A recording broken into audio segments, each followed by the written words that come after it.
This is our Tranquility Stone installation video. So in this video we're going to be covering the final part of the installation for the stone.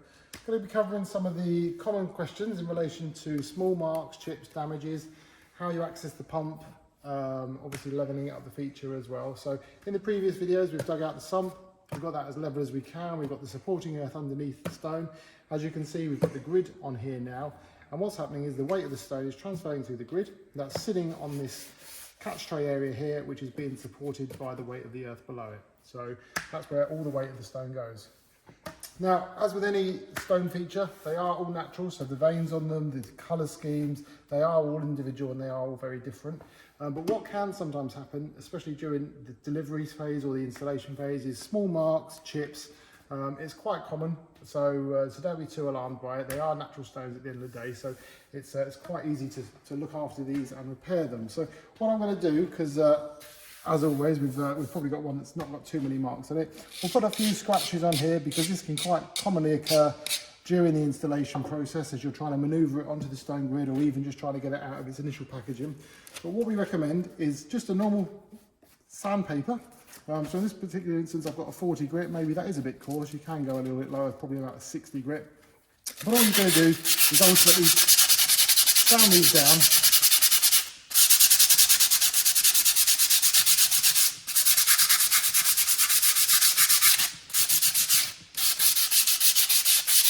And what this does is it just takes a stone back to a smoother finish and it gets rid of any discrepancies. I've gone for a slightly lighter coarse paper here as I've actually got one to hand.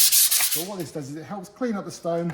Again, so after installation of the feature, if you have been running one of these for about a year or so, you'll start to see algae build up and you're going to get dirt, debris from just general garden usage. Again, a bit of sandpaper going over it is much more effective than sort of a cleaning cloth. I am just sort of wiping this down so you can see that the marks have effectively gone.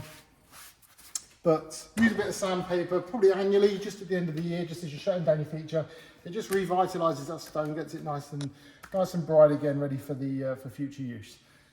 Also, in your installation, we would have supplied you a tube, and it's going to have one of our LED light modules here. This connector here is what effectively collects into the pump, and it's all powered off one low voltage simple cable. So once you've got your stone in place, what you're going to want to do is feed through your tube and your wire. Now what I do recommend is put the wire in first because it's a lot easier, and then you can use the tube to push the wire through. When you're locating your stone, try and locate it on the grid so that it goes straight through one of the holes below. It makes it a lot easier for installation because always the way that you'll put your stone and the hole will be lined up with one of the cross sections and you'll be spending ages struggling trying to get the pipe through. So once you've fed that through, just pull that through nice and tight. Make sure it doesn't get kinked up anywhere. You've got an access hatch here in the front of the tray that we'll cover in a bit more detail in a second.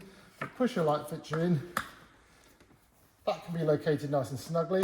What you can also do, and sometimes we do supply it as well, is a little bit of electrical installation tape. You can put that around the light fitting here. It just adds a little bit of packing, helps with the watertight fitness, and it helps locate the stone and the light nice and snugly as well. So we might do that on this instance because this is a little bit loose. So I'll just grab some of that.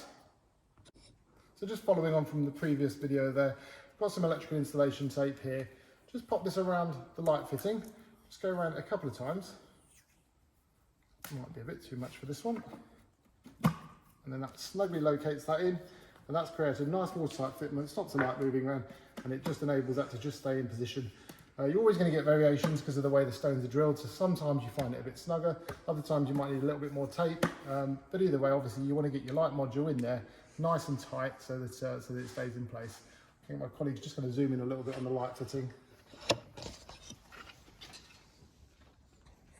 There we go, and that's generally how we want that to be. So nice and flush with the top, nicely situated, not moving around, and that will keep that in place so that when we do the installation below with the pump and the tube, that isn't going to come out.